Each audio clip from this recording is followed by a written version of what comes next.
जय जय रघुवीर समर्थ। गणेश शारदाश्चैव सद्गुरु सज्जनस्तथा आराध्य दैवतं गुह्यं सर्वं मे रघुनंदनः। गणेश शारदा सद्गुरु संत सज्जन कुळेश्वरू सर्व ही माझा रघुवीरू सद्गुरु रूपे श्रीराम माझे आराध्य दैवत परम गुह्य गुह्यातीत गुह्यपणाची मात नचले जेथे श्रीराम यो जातो मृतसंजोक्षितितले संबोधयन् सज्जनान् ग्रंथम यो रचनं सुपुण्यजनकं श्रीदासबोधाब्जं यकीर्त्या पठनेन सर्वदिशा स्वान्तापहारे सदा सोऽयं मुक्तिकृक्षितो विजयते श्रीरामदासो गुरुः। शुकासारिके पूर्णवैराग्यजाचे वसिष्ठा परिज्ञानयोगेश्वराचे कवी वाल्मिका सारिका मान्य ऐसा नमस्कार माझा सद्गुरु रामदास।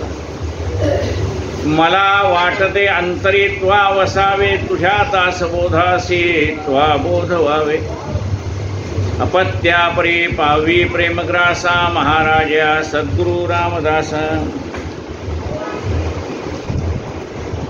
जय जय रघुवीर समर्थ श्री कृष्ण गोविंद।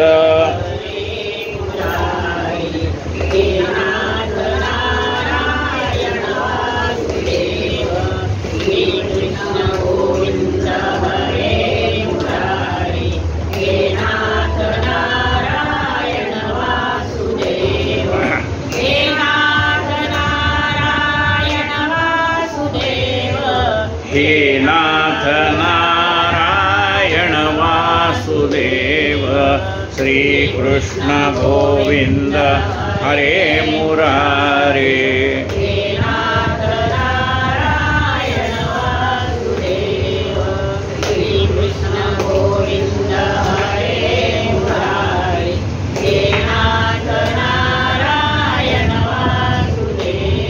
गोपाल कृष्ण भगवान की जय।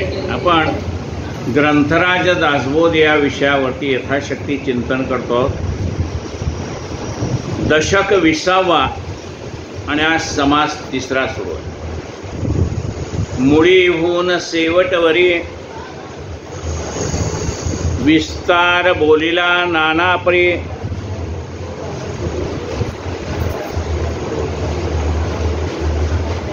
काल आपला 3रा झाला का? काल 2रा झाला ना?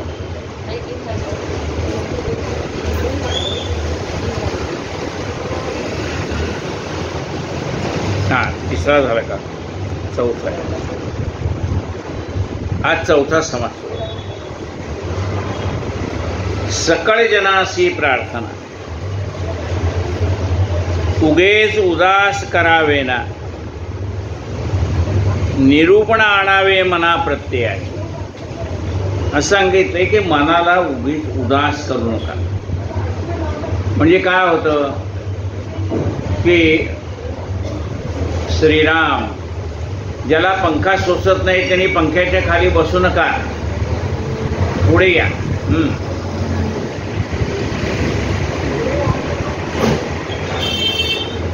म्हणजे सुरुवातीला काय आहे आणि आत्तापर्यंत म्हणजे मूळ आहे तो परमेश्वराचा मूळ संकल्प आहे। काय संकल्प आहे म्हणून त्याला मूळ माया म्हणजे बीज कुठं आहे? बीजापासून वृक्ष होणार का नाही? मग याचं बीज आहे संकल्पामध्ये। काय संकल्प झाला तर मला एकटेपणाचा कंटाळा आलाय म्हणून मला अनेक रूपाने प्रगट व्हायचे। एकोहम बहुश्याम मी एकटा आहे, मला एकटेपणाचा कंटाळा आला। कालचा विषय होता, मला एकटेपणाचा कंटाळा आला आणि म्हणून मला अनेक रूपाने नटायचं। आता मुळापासून शेवटवर कसं आलंय ते बघायचं.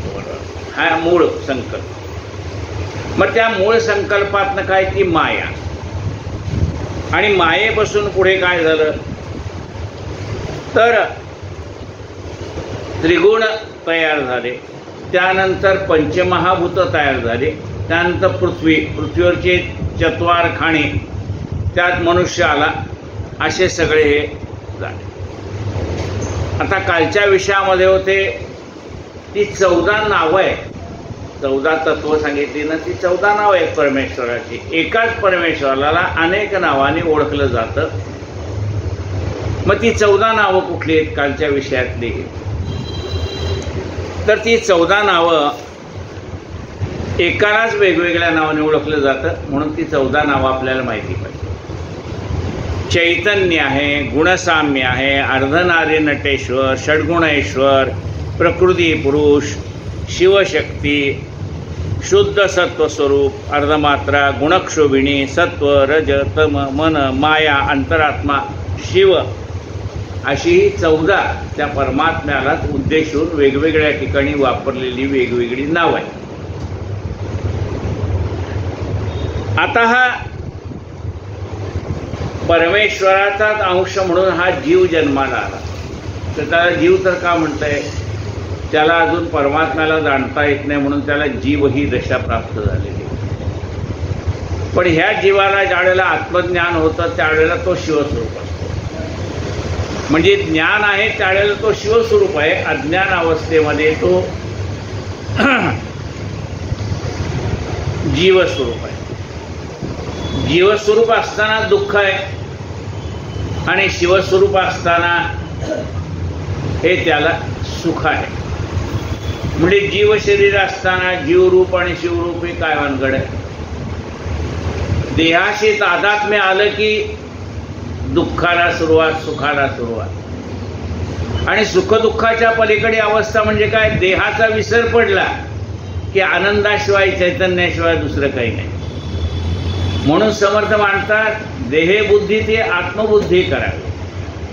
म्हणजे तुम्ही शिवस्वरूप व्हा असं समर्थांना म्हणायचं.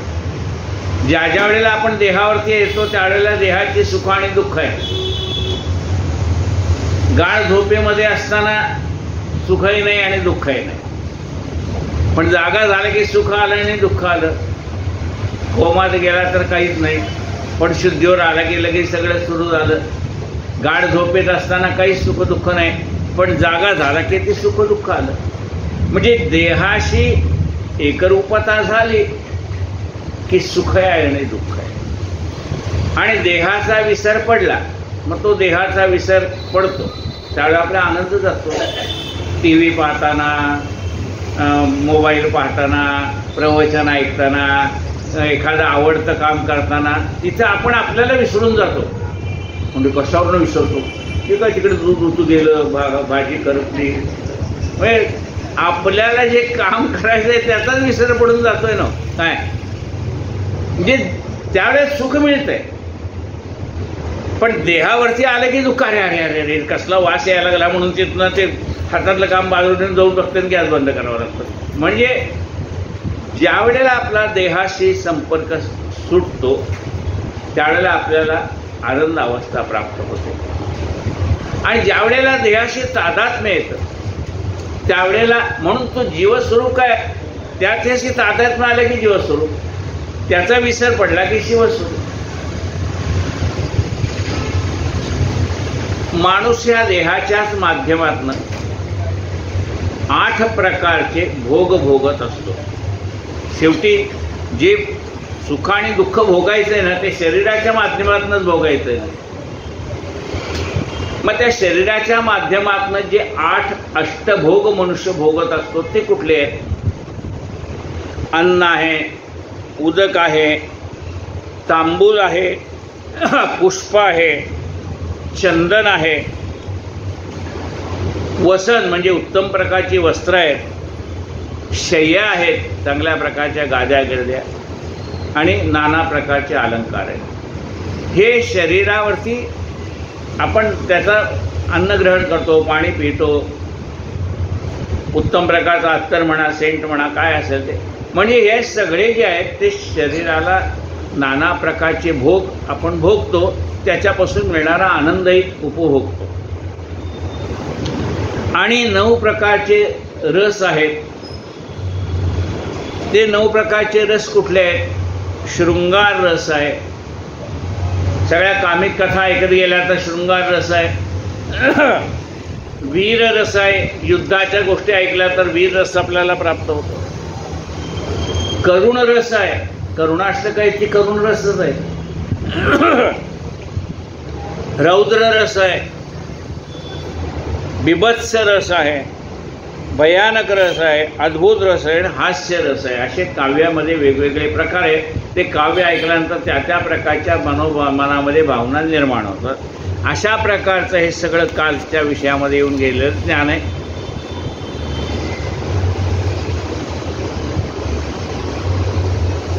अच्छा, आता चौथ्या समासाकडे आपण वळतो.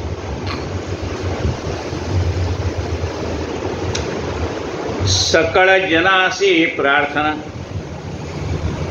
उगेच उदास करावे ना, निरुण आणावे मना प्रत्ययाचे श्रीराम. उगीच मनामध्ये उदासीनपणू धरू नका. जे काही सांगितलंय त्याचा प्रत्यय पहा, त्याचा अनुभव घ्या. प्रत्यय राहिला एकीकडे, आपण धावतो भलतीकडे, तरी सारासाराचे निवाडे कैसे होती श्रीराम. आपल्याला प्रचिती घ्यायची आहे, तर त्याची प्रचिती न घेता तुम्ही दुसरीकडेच धावत राहिलात, त्याचा अनुभव कसा यायचा? मागे गोष्ट सांगितलेली आहे. आता मी कोणती गोष्ट सांगणार तुमच्या लक्षात येईल की जिथे शोध घ्यायचा तिथे न घेता भलतीकडेच घेतला तर मिळेल का? म्हातारीची सुई पडली होती स्वयंपाक घरात काम करताना, तिथं होता अंधार. मग ती बाई आली अंगणामध्ये, उजेड होता, तिथे शोधायला लागली. शोधती शोधती शोधती काय सापडेना. तेवढ्यात तिच्या शेजार पाजारच्या बायका आल्या, ज्यांना दृष्टी चांगली होती, चष्मा लागलेला नव्हता. अशा ते म्हणले, बघा मला लगेच बारीक सारीक गोष्ट सुद्धा आमच्या नजरेच्या खालनं सुटत नाही, तुम्ही सांगा काय हरवलंय ते आम्ही शोधतो. मग म्हणले माझी मेलीची, ती भाषा आहे जुनी, माझ्या मेलीची म्हणले ते काय सुई हरवली. हां, आता माने मी हातात झाले, आता मला काही दिसतंय का म्हणाले, पण हरवली. आजी तुम्ही कशाला काळजी करता, आम्ही शोधतो. सगळ्या जणी शोधायला लागल्या, त्यांना काही सापडले नाही. ते म्हणले अगदी कोपरानं कोपरा शोधला, कुठला अंगणातला, पण म्हणले सोयी काही आजी तुमची सापडत नाही. मग एक बाई हुशार होती त्यातली, शोधा म्हणले की शोधा नाही, ती हुशार होती थोडी. तिने लगे विचारलं आजी नेमकी सोयी कुठं पडली सांगा. म्हणजे ती तेवढ्याच एरियात आम्ही शोधू, 1 फूट 2 फुटामध्ये, एवढं अंगण कशाला शोधायचं, नेमकं कुठं पडली ते सांगा. ते म्हणले अगं काय सांगू तुम्हाला, मी आतल्या खोलीत, अंधार आहे ना आमच्या खोलीत, तिथे काम करत होते, तेवढ्यात ती सुई खाली पडली, पण अंधार कुठे सापडणार म्हणून उजेडात शोधायला आली. काय म्हणतात, प्रत्यय राहिला एकीकडे, आपण धावतो भलतीकडे, तरी सारासाराचे निवाडे कैसे होते. सारासार विचार कसा काढणार, जिथे पडले तिथेच शोधायला पाहिजे. उगी जपाता सृष्टी गलबला दिसतो दृष्टीत, परी ते राजसत्तेची गोष्टी वेगळीच असे श्रीराम. उगीच पाहता सृष्टी, या विश्वाकडे पाहिल्यानंतर सगळा गलबलाच आहे. म्हणजे विश्वामध्ये काय आहे, द्वैत. हा आपला तो परका, सगळा गलबलाच चाललेला आहे. हे माझे ते तुझे, सगळा गलबला. राजसत्तेची गोष्टी वेगळीच असे श्रीराम. जशी परमेश्वराची सत्ता आहे तशी राजाची सत्ता आहे. राजाची सत्ता त्याचं जेवढं राज्य असेल त्याच्यावरती. परमेश्वराची सत्ता तो विश्वव्यापक असल्यामुळे सर्वत्र आहे. पण तो राजाचं राज्य जरी लहान असलं तरी त्या राज्यावर त्याची सत्ता आहेच. पृथ्वीमध्ये जितकी शरीरे तितकी भगवंताची घरे, नाना सुखे येणेद्वारे प्राप्त होते श्रीराम. मग या पृथ्वीवरती जेवढी माणसं आहेत, म्हणजे जेवढी शरीर आहेत, मग ती नुसती माणसाची नाही, जेवढी जनावरांची असो कोणाची असो, जेवढी शरीर आहे तेवढी भगवंताची घरं आहे. म्हणले कसं? कारण या देहाच्या माध्यमातूनच त्याला ते सुख प्राप्त होतं. आपण आता पितृपंधरवड्यात बोलवतो लोकांना जेवायला, आपले पितर म्हणून बोलवतो आपण, त्यांना काहीतरी अन्न ग्रहण करायला देतो. म्हणजे त्यांच्या शरीरातून तो परमात्मा ग्रहण करणार आहे असं, किंवा आपली जी काही श्रद्धा आहे त्याप्रमाणे आपण ते गृहीत धरतो. म्हणजे ही जी शरीर आहे ती भगवंताची घरं आहे आणि त्या शरीराच्या माध्यमातूनच तो अंतरात्मा सगळी सुख भोगत असतो.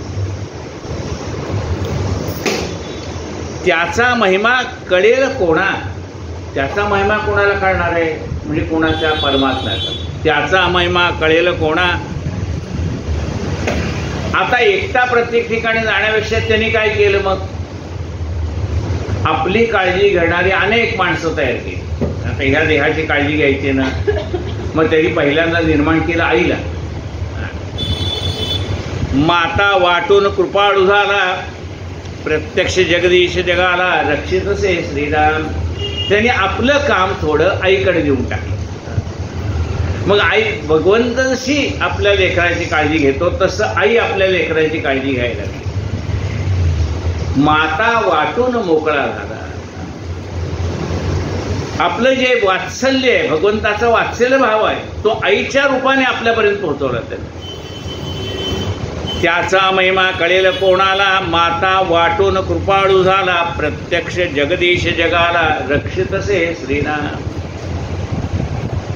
मग मांजराची आई आहे, कुत्र्याची आई आहे, त्या सगळं त्या आपल्या लेकराची काळजी घेतात का नाही? तो परमेश्वर घेतो, पण तो आईच्या रूपाने घेतो. सत्ता पृथ्वीमध्ये वाटली, जेथे तेथे विभागली, कळेले सृष्टी चालली, भगवंताचे श्रीराम. मग प्रत्येकाला त्यांनी सत्ता पण देऊन टाकली. आपली सत्ता आपल्या घरावरती आहे, शेजाऱ्याच्या घरावर सत्ता चालेल का? नाही. म्हणजे सत्ता दिली आहे, पण त्या सत्तेला मर्यादा आहे. त्या कुत्र्याची सुद्धा त्याच्या गल्लीत सत्ता चालते. अपने गल्ली में कुत्ता शेर होता है म्हणजे त्याला पण सत्ता दिली की नाही? जंगलातला वाघाला सत्ता दिली, सिंहाला सत्ता दिली आहे, प्रत्येकाला सत्ता दिली. म्हणजे परमेश्वर जसा सत्ताधीश आहे तसं याला पण त्यांनी सत्ता देऊन टाकली, पण त्याच्या मर्यादेत त्यांनी त्या सत्तेचा उपभोग घ्यायचा. सत्ता पृथ्वीमध्ये वाटली, जेथे तेथे विभागली, कडेने सृष्टी चालली, भगवंताचे श्रीराम. भगवंत हा अनेक रूपांच्या माध्यमातून आपल्याला मदत करतो का नाही? आपण म्हणतो देव धावून आला. मग हा परमात्माच अनेक रूपाने त्यांनी प्रत्येक ठिकाणी प्रत्येकाला एक एक कामं नेमून दिली. मूळ जाणत्या पुरुषाची सत्ता शरीर विभागले होता, सकळ कळा चातुर्यता तेथे वसे श्रीराम. मूळ हा जो परमात्मा आहे म्हणजे आपला आत्मा, त्याला अंतरात्मा म्हणतात. त्याच्यामुळे शरीर चालतं, म्हणजे त्याची जाणीव आहे. जाणीव ही शक्ती आहे, त्याला सगळे जाणीव आहे. आता तो परमात्मा ह्या जाणीवेने ह्या संबंध शरीराचं रक्षण करतो, नुसतं आपला नाही. कुत्र्याच्या शरीरात जो आत्मा आहे तो कुत्र्याच्या शरीराचं रक्षण करतो. म्हणजे तो जो शरीरातला अंतरात्मा आहे तो त्या शरीराचं रक्षण करतो, काळजी घेतो. मूळ जाणत्या पुरुषाची सत्ता शरीर विभागले तर सकळ कळा चातुर्यता तेथे वसे श्रीराम. मूळ जाणता, मूळ परमात्मा, त्यांनी ही आपली शक्ती म्हणजे जाणण्याची शक्ती ती ह्या सर्वसामान्य जीवाला पण देऊन टाकली. त्याला आता जाणायला लागल्या. त्याला म्हणजे 14 विद्या 64 कला त्याला शिकता यायला लागल्या. एवढी त्यांनी शक्ती त्या जीवाला देऊन टाकली मनुष्य जीवाला. सकळ कळा चातुर्यता तेथे वसे श्रीराम. सकळ पुरांचा ईश जगामधला तो पुरुष, सकळ नाना शरीर सावकाश करू लागे श्राम. सकळ पुरांचा ईश, सगळ्या पुरांचा ईश म्हणून त्याला जगदीश असं म्हणलेलं आहे. संबंध सृष्टीचा तो ईश आहे, सत्ताधीश आहे, म्हणून त्याला जगदीश असं म्हटलेलं आहे. जगामध्ये तो पुरुष हा ब्रह्मांडाचा झाला. इथे आपल्या घरातला पुरुष सत्ताक पद्धती आपल्याकडे असल्यामुळे तो पुरुष, तो घरावर त्याची सत्ता चालते. जगामध्ये तो पुरुष नाना शरीरी सावकाश करू लागेल. नाना प्रकारचे एकाच्या ह्याच्यातच काढताय ना, 2 डब्यातलं किती, 1 डबा रिकामा झाला का? ठेवताना व्यवस्थित ठेवा.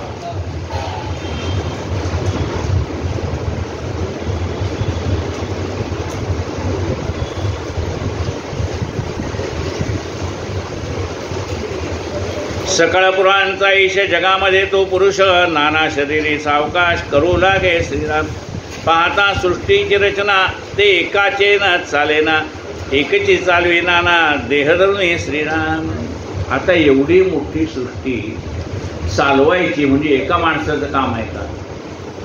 एका माणसाचं काम नाही, पण परमेश्वराचं काम आहे. तो सगळ्यांचेच देह चालवतो, संबंध सृष्टी चालवतो. पाहता सृष्टीची रचना ते एकाचेने चालेना, एकची चालवी नाना देह धरून. हे श्रीराम एकाच्याने चालवेना म्हणलंय, म्हणजे एक मनुष्य ही संबंध सृष्टी चालवू शकत नाही, पण एकच चालवतो तो आहे तो परमात्मा. म्हणजे असा व्यावहारिक विचार केला तर एक मनुष्य ही संबंध सृष्टी चालवेल का? पहिला प्रश्न त्याने विचारला. म्हणजे चालवणार नाही. मग ही संबंध सृष्टी तर चालते, कोण चालवतं? तो परमात्मा.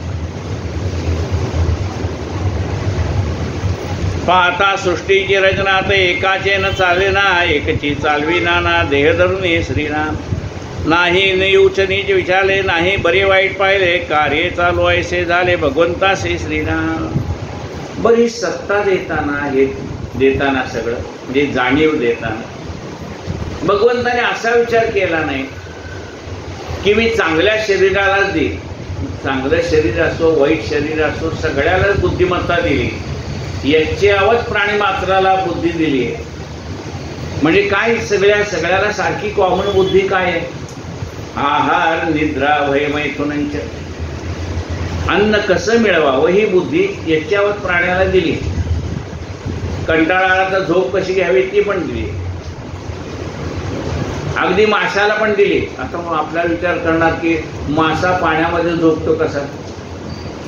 पाण्यामध्ये मासा झोप घेई कैसा, जावे त्याच्या वंशात ते महाकाय. पण आहार निद्रा भय मैथुनांचे हे चारही सगळ्यांना त्यांनी कॉमन दिलेले आहे. नाही उच्च नीच विचारले, असं विचारलं नाही की हा उच्च जातीचा आहे का कशा जातीचा आहे का हे विचारलं नाही. श्रीमंत आहे का गरीब आहे विचारलं नाही. सगळ्याला त्यांनी जाणीव ही शक्ती दिली. किंवा निर्णय आडवे केले किंवा अभ्यास घातले हे कैसे कैसे केले त्याचा तोची जाणे. श्रीराम एवढ्या सगळ्या जीवांना बुद्धी द्यायची, त्याच्याकडनं हे सगळं विश्व चालवून घ्यायचंय. कसं तो करत असेल परमात्मा त्याचं तो जाणे. आपल्याला इथे घरात 4 माणसं सोडून द्यावं. 2 माणसं असलं तरी स्वयंपाक करायचा प्रश्न आहे. 4 माणसं आली तर आणखीन थोडा मोठा प्रश्न आहे. 10 माणसं आली तर आणखीन थोडा मोठा प्रश्न आहे. हा सगळ्या जगाला जेवायला घालतो ह्याला केवढा व्याप असेल विचार करा. तो एकलाच चालवी, कोणाला उपाशी राहू द्यायचं नाही त्याचा तत्व आहे. त्याचा तोची जाणे. जगदंतरी अनुसंधान बरे पाहणे हेची ध्यान, ध्यान आणि ते ज्ञान एकरूप श्रीराम. म्हणून आपण काय केलं पाहिजे? अनुसंधान राखलं पाहिजे. म्हणजे आपलं मन त्या परमेश्वराशी तादात्म्य पावलं पाहिजे. आता परमेश्वराशी तादात्म्य पावलं पाहिजे म्हणजे काय केलं? जगदंतरी अनुसंधान बरे पाहणे हेची ध्यान, ध्यान आणि ज्ञान एकरूप श्रीराम. म्हणजे हे आपण ज्ञानाने जाणलं पाहिजे की हा परमात्मा सगळं कसं काय चालवतो बाबा, काय त्याची शक्ती आहे, काय त्याचा ऐश्वर्य आहे, काय त्याचा वैभव आहे. म्हणून मनाने ध्यान करावं म्हणजे मन एकाग्र करावं आणि या परमात्म्याच्या ह्या लीलेचं चिंतन करावं. माणसाचं मन त्याच्याशी एकरूप करावं. प्राणी संसाराशी आला काही एक क्षणा झाला मग तो विवरो लागला भूमंडळी. हे श्रीराम प्राणी संसारास आला. मनुष्य जन्म घेतलाय संसाराला आलेला आहे. लहानपणी काही कळत नाही, कारण लहानपणी सगळं खेळण्यात वय निघून जातं. थोडं मोठं झालं की अभ्यासात, थोडं मोठं झालं की मग प्रपंच, नोकरी, धंदा. मग हळूहळू तो स्थिरस्थावर झाला, नोकरी लागली म्हणा, काही उद्योग व्यवसाय म्हणा. प्राणी संसार असा आला, काही शहाणा झाला, मग तो विवरो लागला भूमंडळी. आणि मग त्याला स्थिर स्थावर झाल्यानंतर मनुष्य इकडे इकडे पाहायला लागला, या जगात काय चाललंय, काय नाही, आपण काय करायला पाहिजे, काय करायला नको. प्रकट रामाचे निशाण आत्माराम ज्ञानघन विश्वंभर विद्यमान भाग्ये कळे श्रीराम. आणि मग तो याचा शोध घ्यायला लागला, हे सगळं सृष्टी निर्माण कोणी केली, हे सगळं चालवतं कोण. त्याने विचारलं एका सत्पुरुषाला, कोण चालवतं? तो म्हणला, आम्ही काय कुणाचे खातो. समर्थांचंच आहे काव्य. आम्ही काय कुणाचे खातो, तो राम आम्हाला देतो. हा परमात्मा सगळ्या जगाचं रक्षण करतोय असं ऐकल्यानंतर मग तो काय करायला लागला, मग तो विवरो लागला भूमंडळी श्रीराम. मग त्या परमात्म्याचा तो शोध घ्यायला लागला, कोणी निर्माण केले, कोण चालवतो, चाले शरीर कोणाचे जाते. मग तो विचार करायला लागला आणि मग त्याच्या लक्षात आलं, प्रगट रामाचे निशाण आत्माराम ज्ञानघन विश्वंभर विद्यमान भाग्ये कळे श्रीराम. असा हा देह चालवणारा अंतरात्मा कोण आहे, मी कोण, याचा विचार करता करता तो अंतरात्म्यापर्यंत जाऊन पोचला. त्याच्या सत्तेने सगळं चालतंय कळलं, हे विश्व पण त्याच्या सत्तेने चालतं एवढं कळलं. पण कधी? विश्वंभर विद्यमान भाग्ये कळे श्रीराम. त्याच्या ते भाग्यात असलं तर कळणार. मग भाग्यात कसं येणार म्हणाले, म्हणजे नशीब म्हणजे कसं नाही नशीब घडतं ते बघा, मग तुमचं भाग्य कसं उदय आलं तर ते कळेल. म्हणले काही नाही, पुण्य केलं की मग तो देव भेटतो. मग आधी पुण्य करा, पुण्याचा संचय करा. एकाच जन्मात देव भेटेल असंही नाही, कारण आपल्याला तो भेटावा असं वाटतही नाही. काय म्हणले, भेटला भेटला, नाही भेटला पुढचे जन्म बघू. ज्याला घाई नाही त्याला काय ते देऊन तर जाऊ दे, निदान पुण्यसंचय कर. आणि मग त्याचा पुण्यसंचय झाल्यानंतर मग काय होतं, जन्मोजन्मी आम्ही बहु पुण्य केले, तेव्हा या विठ्ठले कृपा. हे त्याचं भाग्य उदयाला आल्यानंतर त्याला कळतं. काय म्हटले बघा, विश्वंभर विद्यमान भाग्ये कळे श्रीराम. अनेक जन्माचं पुण्य गाठीला आला, सत्संग घडल्यानंतर हा रामच सर्व काही करतो. राम म्हणजे आत्मारामच सर्व काही करतो, हे त्याला कळायला लागलं. प्रगट नामाचे निशाण आत्माराम ज्ञानघन विश्वंभर विद्यमान भाग्ये कळे श्रीराम. उपासना धुंडी नसी वासना धरली, तरी ते लांबतीची गेली, महिमा न कळे बोली यथार्थ आहे श्रीराम. मग उपासनेने हा परमात्मा आपल्याला कळायला लागतो. उपासनेचा आश्रय उपासने निराशे उदंड केले तरी देव प्राप्त नाही. उपासनेच्या योगाने हा आत्माराम कळायला लागला. म्हणजे झालं का, म्हणले नाही. जरी तुम्हाला आत्माराम कळायला लागला तरी जर तुमच्या अजून मनामध्ये वासना शिल्लक राहिलेली असली तर पुनरुपी जन्म पुनरुपी मरणम चुकत नाही. म्हणून ह्या वासनेवरती विजय मिळवला पाहिजे, मनावरती विजय मिळवला पाहिजे. काय म्हटलं पहा, उपासना धुंडीनसी वासना धरली, तरी ते लांबतेची गेले, महिमा न कळे बोली यथार्थ आहे श्रीराम. उपासनेने त्याला तो परमात्मा शोधायला तो गेला. वासना धरली, पहिली वासना चांगली होती. कसली वासना होती, मला परमात्मा भेटायला पाहिजे. मग त्या सद्वासनेने त्याने हे सगळं केलं. काय, उपासना धुंडीनसी वासना धरली, तरी ते लांबतची गेली, महिमा न कळे बोली यथार्थ आहे. मग त्याला तो जसा शोधायला गेला तसा तो म्हणतो, या परमेश्वराच्या कृपेचा अंतच लागत नाही. मग त्याला कळलं. काय कळलं, ही एक वासना चांगली जी उद्धरून येते परमात्मा पाहिजे म्हणून.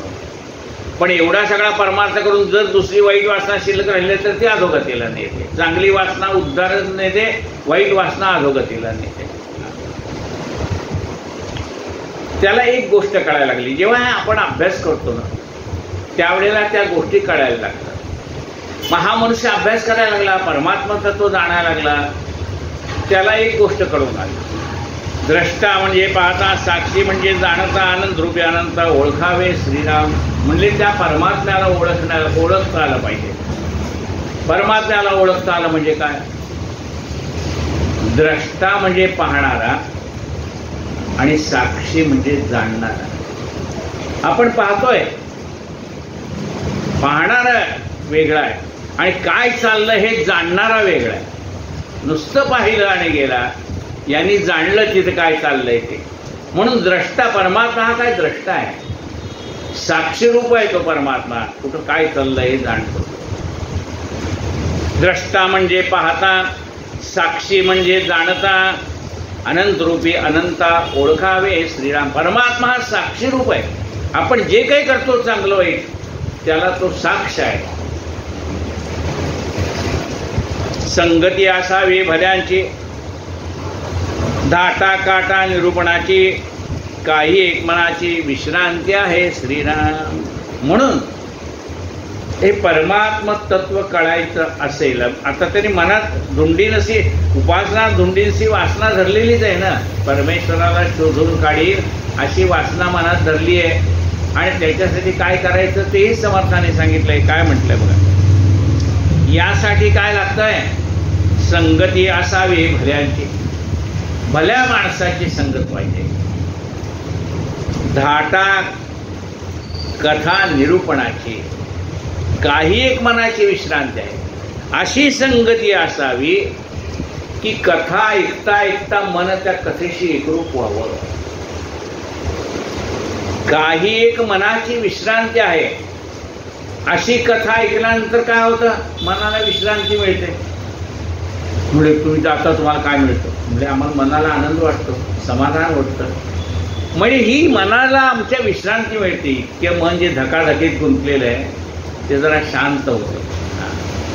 मग मनाला आमच्या काय मिळते? मनाला विश्रांती मिळते. मग अशी कथा, म्हणजे असे एखादा सत्संग शोधून काढावा, अशी काही गोष्ट शोधून काढावी जिथे गेल्यानंतर मनाला शांतता लागेल. एखाद्या कीर्तनकाराचं उत्तम कीर्तन असतं, प्रवचनकाराचं प्रवचन असलं तर जिथे आपण गेल्यानंतर आपल्या मनाला विश्रांती मिळेल अशा ठिकाणी जावं. संगती भल्याची, संगती असावी भल्याची, भल्यांची, धाटा काथा निरूपणाची, धाटा कथा निरूपणाची, काही एक मनाची विश्रांती आहे. त्या ठिकाणी मनाला विश्रांती मिळते. त्याही मध्ये प्रत्ययज्ञान, जाळून टाकलं अनुमान, प्रचितीवीन समाधान पाविजे कैसे श्रीराम. मग काही ठिकाणी कसे की नुसती कथा सांगितलेली नाही, वरचा लाईट लावून टाक, लाईट लावले. त्याही मध्ये प्रत्ययज्ञान, म्हणजे कथाकार कथा उत्तम सांगतो पण त्याला त्यातला काही अनुभवच नाही. मग आपल्याला अनुभव कुठे येणार? म्हणून प्रत्येकारी कथाकार असेल ज्याला स्वतःला अनुभव आलाय, आधी केले मग सांगितले, असा जर कथाकार असेल तर आपल्याला त्याच्याबद्दलची आत्मीयता तयार होते. काय म्हटलं का? त्याही मध्ये प्रत्ययज्ञान, जाळून टाकते अनुमान. त्याची कथा ऐकल्यानंतर आपल्या मनातल्या ज्या नाना प्रकारच्या आशंका आहेत परमार्थाविषयीच्या त्या सगळ्या नाहीशा होतात. मग असा कथाकार शोधायचा कुठून म्हणाले? हे ज्याच्या कथेला गेल्यानंतर आपल्या मनातल्या सगळ्या शंकांची उत्तरं न प्रश्न विचारता मिळतात. लक्षात घ्या, आपल्या मनात काही शंका आहे, आपल्याला असं वाटलं विचारावं, पण आपण विचारायच्या आधीच त्या प्रश्नाचं उत्तर मिळून जातं. काय म्हणतंय बा? त्याही मध्ये प्रत्यय ज्ञान, जाळून टाकला अनुमान, प्रचितीविण समाधान पाविजे. प्रचिती आली त्याची की आपल्याला त्याचा अनुभव येतो. मूळ संकल्प तो हरिसंकल्प. मूळ संकल्प काय? परमेश्वराचा संकल्प आहे, त्याला हरिसंकल्प म्हटलंय. परमेश्वराचा संकल्प काय? आत्ता सांगितला तसा एकोहम बहुश्याम, मी एकटा आहे, मला एकटेपणाचा कंटाळा आलाय. मूळ संकल्प तो हरिसंकल्प, मूळ मायेमध्ये साक्षेप, जगदंतरी तेजरूप देखील. हा मूळ संकल्प मूळ मायेच्या रूपाने प्रगट झाला. परमेश्वराने नुसती इच्छा प्रगट केली, ते सगळं पूर्ण केलं कोणी मूळ मायेने. म्हणजे एखादा कोट्याधीश मनुष्य आहे, तो पाहतो एक रिकामा प्लॉट, त्याच्या मनात आला इथे बिल्डिंग बांधावी. त्याचं सगळं तो आर्किटेक्टला बोलवतो, त्याला सांगतो, तो लगेच कॉन्ट्रॅक्ट देतो, अमुक करतो. आता याला विचार करा की पेन पेन्सिल घेऊन बसावं लागले का? नाही. त्याने आर्किटेक्ट खरेदी केला, त्याने कामगार हे केले, त्याचा मुकादम नक्की केला, त्याच्याकडनं सगळे ह्या आपला AC मध्ये बसलाय, ना उन्हात ना पावसात ना काही. ही बाकी सगळी पावसात नाचते, उन्हात नाचते. मग केवळ त्याच्या मनात आलं इथे बिल्डिंग बांधावी, बिल्डिंग बांधून तयार. याला स्वतःला काही करावं लागलं काही नाही. म्हणून तो शेष आहे भगवान आहे ना. आपल्याला वाटतं एवढा निवांत झोपतो सगळं चालतंय कसं? त्याच्या सत्तेने चाललंय ना, त्याला काही करावं लागत नाही. त्याने प्रत्येकाला वाटून दिली कामं, त्यांची ती कामं करतायत. तो निश्चिंतपणे काही कमी पडलं तर बघूच म्हणले. जसं लहान मुलं खेळत असतात ना, सारखे आई काही मध्ये मध्ये जात नाही की भांडण तंटा झाले तर तेवढ्या एक बसारे म्हणून सांगते पुढे, म्हणजे सारखे पुढे जात. तसं एकदा हे चाललंय तर चालू द्या. अगदीच भांडण तंटा झाला की म्हणले परित्राणाय साधूनां विनाशाय दुष्कृतां धर्मसंस्थापनार्थाय संभवामि. लगेच येतोच उठून, पाहिजे तर रूप घेऊन आदर. सदा सर्वदा देव सदा चक्रवाकाशी मार्तंड जैसा, उडी घालितो संकटे स्वामी तैसा, हरिभक्तीचा घाव गाजे निशाणी नुपेक्षितता नामदास. मूळ संकल्प तो हरिसंकल्प, मूळ मायेमधील साक्षेप, जगदंतरी तेची रूप देखील ते श्रीराम. त्याच्या मनात जशी कल्पना आली तशी ही मूळ मायेने सगळी कल्पना साकार केली. उपासना ज्ञानस्वरूप ज्ञानी चौथा देह आरोप, या कारणे सर्व संकल्प सोडून द्यावा श्रीराम. उपासना ही कशी ज्ञानस्वरूप आहे. उपासनेच्या योगाने काय प्राप्त होतं? ज्ञान प्राप्त होतं. म्हणून त्या उपासनेला म्हणले ज्ञानस्वरूप आहे. जिच्या योगाने ज्ञान प्राप्त होतं अशी तिला उपासना म्हटलेलं आहे. आणि ज्ञानी देहात ज्ञानी चौथा देह आरोप करणे, सर्व संकल्प सोडून द्यावा. असा मनुष्य ज्ञानी झाल्यानंतर मग संकल्प करायचं सोडून देतो. त्याच्या आधी सगळे संकल्प, मी अमुक करीन, मी तमुक करीन, मी तमुक करीन, एवढे संकल्प होते. आता म्हणले काही संकल्प नाही. ते विले अनंते तैसे चिरावे, चित्ते असू द्यावे समाधान. त्याला आता कळायला लागलं मी एवढे संकल्प केले पण काही सगळे काही पुरे झाले, काही अर्धे राहिले, काही राहिले काय. मग म्हणले एकदा विचार केला, हे सगळं ज्ञान झाल्यानंतर विचार केला. ज्ञान झाल्यानंतर विचार केला की हे सगळं कुणाच्या मनाप्रमाणे घडतंय हो. म्हणले आले देवाजीच्या मनात येते, कोणाचे चाले ना. त्याच्याच मनासारखं सगळं घडलं तर मग आपली इच्छा वाचली ठेवून काय उपयोग आहे. त्याला सांगायचं ठेव बाबा, तो ठेवशील त्याचा आनंद आहे. आणि तू ठेवशील तसं मी राहतो असं ज्ञान झाल्यानंतर मनुष्य म्हणतोय काय, तो त्याच्या आधी मी अमुक करीन तमुक करून आहेच काय. पण हे सगळं तो करतोय, सगळं त्याच्या सत्तेने चालणं हेच ज्ञान आहे. ही ईश्वरी लीला करणं हे ज्ञान आहे की हे सगळं त्याचं आलं. हे शरीर पुढे परब्रह्म विशाळ गगनासारखे पोकळ, पुढे तिन्ही गुण करणी प्रकट झाले. या उपासनेच्या योगाने मुळापर्यंत तुम्ही गेल्यानंतर त्या ठिकाणी तो संकल्प करणारा परमात्मा पाहायला गेला पहिल्यांदा मनुष्य ज्ञानाच्या योगाने. म्हणजे कुणाच्या संकल्पाने एवढं विश्व निर्माण झालंय बघूया. तिथे गेल्यानंतर काय काहीच नाही आहे, पण तो निर्गुण निराकार आहे. तिथे ज्ञानाच्या योगाने हे कळतं की तो परमात्मा निर्गुण निराकार आहे. त्याच्या केवळ इच्छाशक्तीने हे सगळं चाललेलं आहे हे त्याला ज्ञानाच्या योगाने कळतं मूळ. मग त्याला कळलं की ही भगवंताने मूळ माया निर्माण केली, पुढं सगळं निर्माण झालं. पुढे ब्रह्म विशाळ गगनासारखे पोकळ, घनपातळ कोमळ, काय म्हणावेस ना.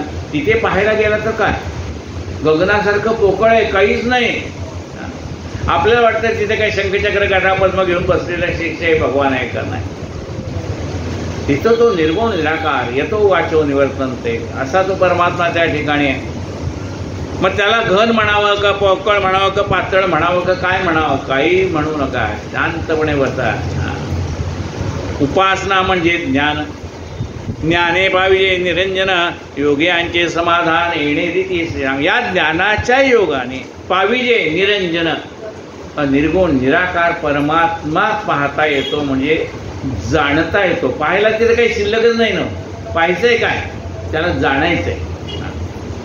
ज्ञाने पाविजे निरंजन योगियांचे समाधान येणे रीती. या रीतीने योग्यांना ते समाधान प्राप्त. ज्ञानाच्या योगाने त्यांनी ते निरंजन परमात्मा निर्गुण निराकार परमात्मा तिथे पाहण्यासारखं काहीच नाही आहे, फक्त जाणता येतं. म्हणून त्याने तो जाणला, योग्याने तो जाणला परमात्मा. योग्यांचे समाधान येणे रीती श्रीराम. विचार न हेटून साप आहे तरी उपासना आपणची आहे. एक जा एक राहे देह धरून श्रीराम. आणि उपासनेच्या योगाने त्याला एक ज्ञान करतात. एक आहे एक नाही. जिथे जीव आहे तिथे शिव नाही. शिव नाही म्हणजे जीव आहे म्हणजे अज्ञान आहे, तिथं ज्ञान नाही. आणि जिथं ज्ञान आहे तिथं अज्ञान नाही. म्हणजे एका वेळेला एक राहील. एक तर जीवपणा राहील नाही तर शिवपणा राहील. म्हणून समर्थ म्हणतात की हा जीवपणा जाऊ दे शिवपणा राहू दे. ते हे बुद्धी ते आत्मबुद्धी करावी. मी आत्मा आहे चिदानंद रूप शिवोहम शिवोहम. ही जाणीव कायम राहिली की तो शिवस्वरूप झाला.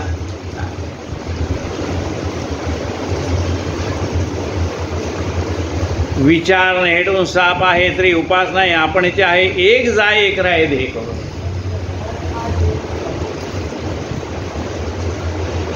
रजोगुण आला की तमोगुण गेला, सत्वगुण आला की तो रजोगुण गेला.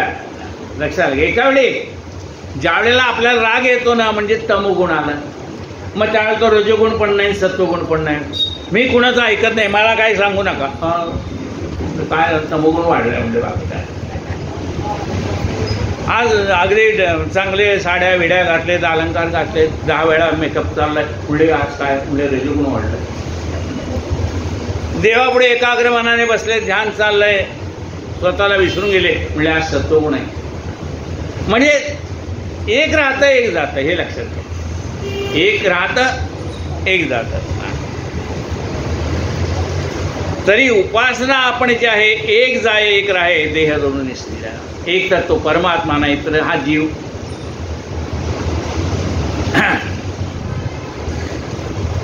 देवाणी भक्त दुजा नाही विचार. देवच भक्त रूपाने आहे. तो म्हणतो माझी पूजा करून करणार, मग देवच भक्त होतो, स्वतःचीच पूजा करून घेतो. हा, ज्या वेळेला भक्त कुठपर्यंत आहे माहिती का, ज्या वेळेला आपल्या मनाची विभक्त अवस्था नाहीशी झाली त्यावेळेला तो भक्त. तो परमात्मा वेगळा आणि त्याची पूजा करणारा मी वेगळा आहे, तिथं द्वैत आहे. आणि हे सगळं तो भगवंत माझ्याकडनं करून घेतोय. हा देह त्यांनी निमित्त ठेवलाय त्याची पूजा करून घेण्यासाठी. तिथे तो झाला परमात्मा स्वरूप. आपला मीपणाच गेला हो तिथे. मी पूजा करतो हा पण भाव शिल्लक राहिला नाही. विचार नेटून साप आहे तरी उपासना आपणची आहे. एक जाय एक राहे देह धरून श्रीराम. अखंड ऐशी घालमेल पूर्वापार होत गेली, आता आहे तैशी राहिली उत्पत्ती स्थिती श्रीराम. अशी ही अखंड घालमेल चाललेली आहे. एकदा ही अवस्था म्हणजे एकदा द्वैतात एकदा अद्वैतात एकदा द्वैतात एकदा अद्वैतात असं सारखं चाललेलं आहे. वनावरी वनचराची सत्ता. वनावर वन जसं सांगितलं वाघाची सत्ता. हे म्हणजे जंगल कुणाचं, हे अरण्य रिझर्व आहे म्हणजे कुणासाठी वाघासाठी व्याघ्र प्रकल्प या ठिकाणी आले म्हणजे वाघाची सत्ता आहे. प्रत्येका त्या त्या भागात त्या त्या प्राण्याची सत्ता असते. वनावरी वनचरांची सत्ता, जळावरी जळचरांची सत्ता. जो शक्तिमान आहे त्याची सत्ता तिथे चालणार वनामध्ये. पाण्यामध्ये जो जलचर मोठा आहे त्याची सत्ता चालणार. एकाने दुसऱ्यास गिळावे हाच जगाचा न्याय खरा, हीच जगाची परंपरा तू जपून टाक पाऊल जरा रे जीवनातल्या मुशातल्या. का म्हटलंय? मोठा मासा लहान माशाला खाऊन टाकतो असं सत्ता चालली आहे. म्हणजे जो जलचर बलवान आहे त्याची त्या जलचरावर सत्ता आहे. बनावरी बनचरांची सत्ता, जळावरी जलचरांची सत्ता, भूमंडळी भूपाळा समजता येण्याची न्याय. ह्या भूमंडळावर राज्याची सत्ता चालते. अहो म्हणले 7-12च्या उतारावर आमचं नाव आहे, घर आमच्या नावावर आहे. उद्या म्हणले इथनं रोड काढायचा आहे, कुठे आहे तुमचं 7-12चं उतारण? काय नाही, गव्हर्नमेंटने सांगितलं ती सगळी मालकी आमचीच आहे, तुम्हाला दुसरीकडे जागा देतो, जा राहील तिकडे. आपल्याला वाटतं आपली सत्ता आहे, पण सत्ता कोणाची? राजाची सत्ता आहे. भूमंडळी भूपाळा समजता येण्याची न्याय श्रीराम. सामर्थ्य आहे चळवळीचे, जो जो करील तयाचे. सामर्थ्य आहे ना प्रत्येकाजवळ, भगवंताने सामर्थ्य दिले. सामर्थ्य आहे चळवळीचे, जो जो काय काम करेल त्याला यश आहे. निवांत बसणाऱ्याला यश कुठे? सामर्थ्य आहे चळवळीचे, जो जो करील तयाचे. जो करील त्याचं सामर्थ्य आहे, परंतु तेथे परमेश्वराचे अधिष्ठान पाहिजे. पण त्या ठिकाणी मी हे काम केला हा अहंकार होऊ नये, म्हणून हे परमेश्वराचं अधिष्ठान आहे, हे भगवंत करून घेतो आणि त्यांनी चांगल्या कामासाठी मला निमित्त केले हा भाव असतो. म्हणून तुझे तेथे परमेश्वराचे अधिष्ठान पाहिजे श्रीराम. करता जगदीश हे खरे, करता जगदीश हे तो खरे, परी विभागाला पृथकाकारे ते अहंतेचे काबरे बाधेचे ना असल्या. सगळा करता कोण आहे? परमात्मा आहे. हे एकदा ज्ञान झाल्यानंतर तिथं मी केला हा अज्ञानाचा भाग कुठे? हरिर दाता, हरिर भोक्ता, हरिर अन्नम प्रजापती. सर्वच जर परमेश्वर करतो, सकळ करणे हे जगदीशाचे आणि कवित्वाची काय मनुष्याचे. ऐशा प्रमाण बोलण्याचे काय घ्यावे श्राम. करता एकदा तो परमात्मा आहे कळल्यानंतर आपलं कर्तृत्व काय? त्या ठिकाणी आपलं कर्तृत्व काहीच नाही, आपण शून्य आहोत. करता जगदीश हे तो खरे, परी विभागाला पृथकाकारे तेथे अहंतेचे कावेरे बाधेचे नाश राम. हे सगळं परमेश्वर करतो. आपल्याला चांगल्या कामासाठी निमित्त केलंय, हे आपलं भाग्य समजायचंय. त्या ठिकाणी मग अहंता येत नाही. आता बघा कुठे गायक असोत, कोणी काही असो, त्या आधी कानाला हात लावतात किंवा गुरु कोण असतील त्याला आधी पाया पडतात आणि मग आसनावर बसतात. कारण ते म्हणले त्यांच्या शक्तीत चाललंय. म्हणले कोण? सबसे बलवान मेरा गुरु आहे म्हणाले. गुरुच्या कृपेने सगळे चाललेलं आहे. गुरु आणि परमात्मा भेद कुठे? गुरुर ब्रह्मा गुरुर विष्णू गुरुर्देव महेश्वरा गुरु साक्षात परब्रह्म तस्मै श्री गुरुवे नमः. गुरुच्या सत्तेने चाललंय हे सगळं काय. हरिर दाता हरिर भोक्ता ऐसे चालते तत्वदा ते गोष्टीचा आता विचार पाहावा. हरिर दाता हरिर भोक्ता हे कळलं पाहिजे. परमात्माच देणार आहे. हरिर दाता आणि ग्रहण करणाराही तोच आहे, देणाराही तोच आहे. पाऊस कोण पाडतं? तोच पाडतो. बीज निर्माण करतो. बीज अंकुरे ज्या ठाई तिथे तुझा वास. परमेश्वर निर्माण करतो ना.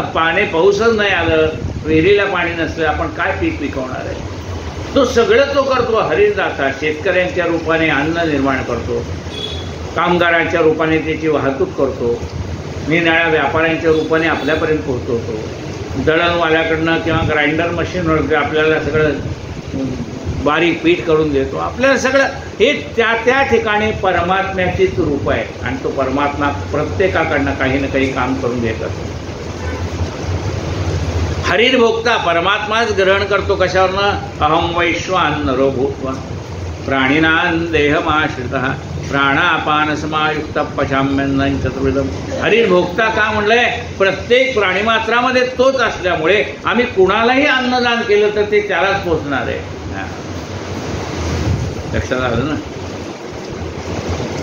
सर्वदेव नमस्कार केशवम प्रति गच्छति. कुठल्याही देवाला नमस्कार केला तो केशवाला जाऊन पोहोचतो. तसं कुठल्याही जीवाला अन्नदान केलं तरी सुद्धा ते त्या भगवंताला जाऊन पोहोचतंय.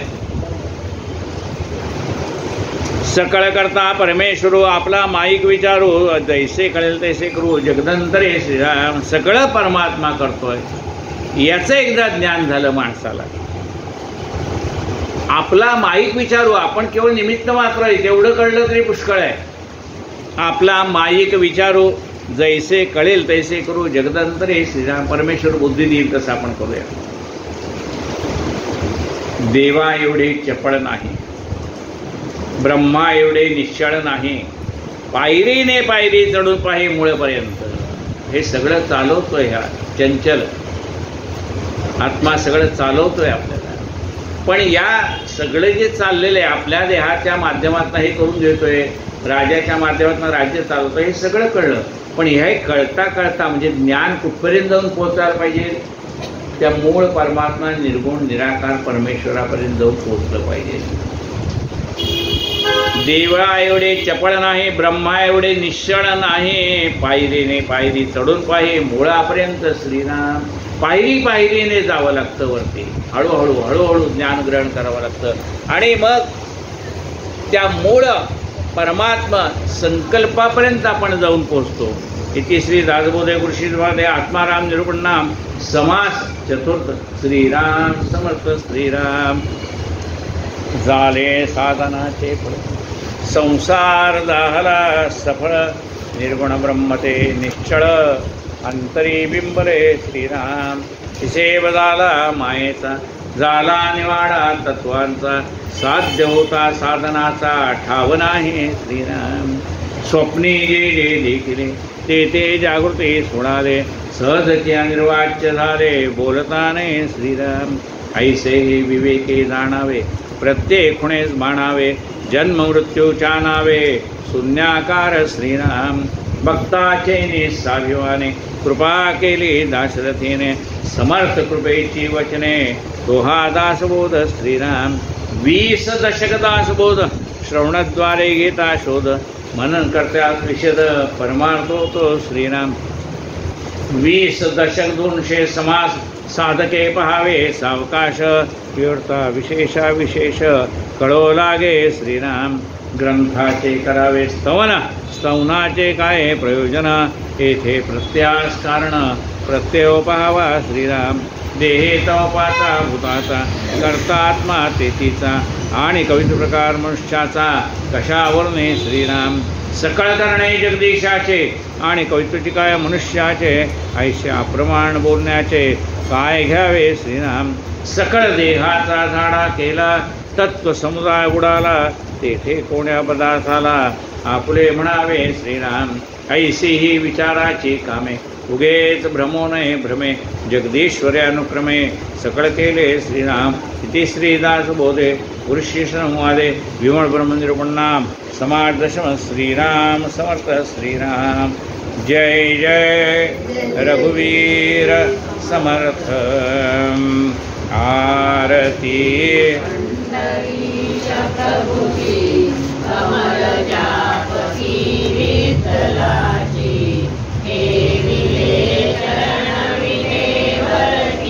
सावळी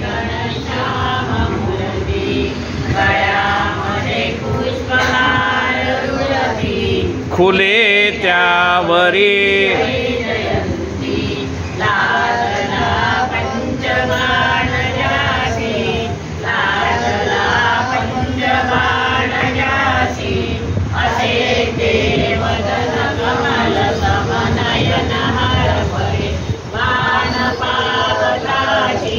उभी ही आरती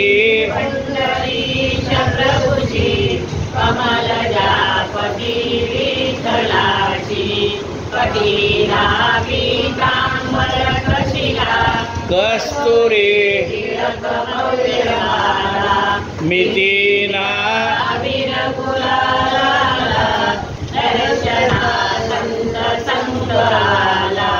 जल्लरी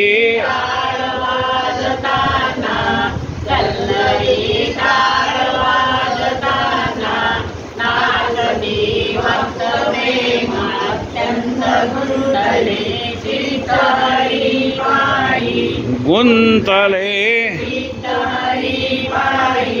गणूला आरती